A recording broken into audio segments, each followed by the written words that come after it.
AMC's The Walking Dead, Dead City returns with its second season, and in an unusual twist, the spin-off has debuted with the exact same Rotten Tomatoes score as its first season.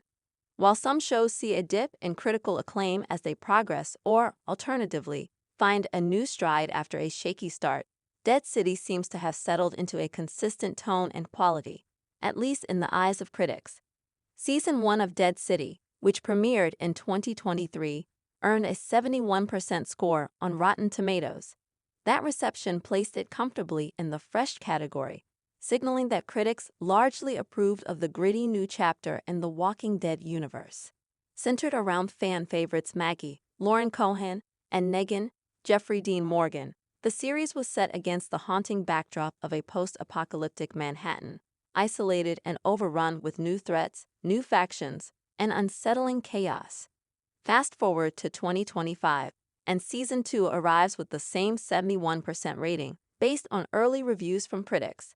This identical score paints a picture of a show that has maintained its strengths, and possibly its weaknesses, without major deviation. For a franchise that has experienced wide fluctuations in quality and reception across its many entries, this kind of consistency is noteworthy. Critics highlight the show's persistent strengths: solid performances from Cohan and Morgan, sharp dialogue, atmospheric world building, and a willingness to explore psychological complexity. The dynamic between Maggie and Negan remains central, evolving in layered ways that reflect their brutal history. While some have criticized the franchise for stretching the moral ambiguity of Negan's redemption arc, Dead City continues to lean into that tension without providing easy resolutions. However, the 71% rating also reflects a recurring set of criticisms.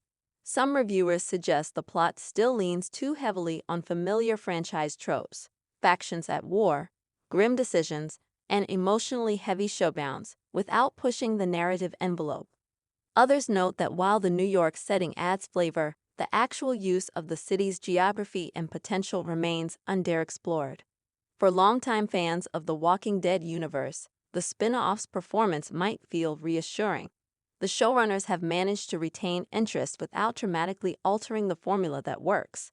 At the same time, new viewers might find Dead City accessible, given its focus on just two central characters and a storyline largely divorced from the increasingly complex mythology of the flagship series.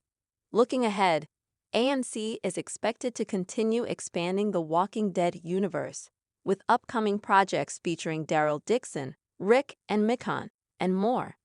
In this crowded post-apocalyptic landscape, Dead City has carved out its own space. Neither a breakout reinvention nor a failed experiment. Its identical Rotten Tomatoes scores between seasons suggest it has found a reliable, if modest, equilibrium. As audiences dive into Season 2, the question will be whether Dead City can eventually transcend its stable reception and evolve into something greater, or if it will remain a competent but cautious continuation of a long-running zombie saga.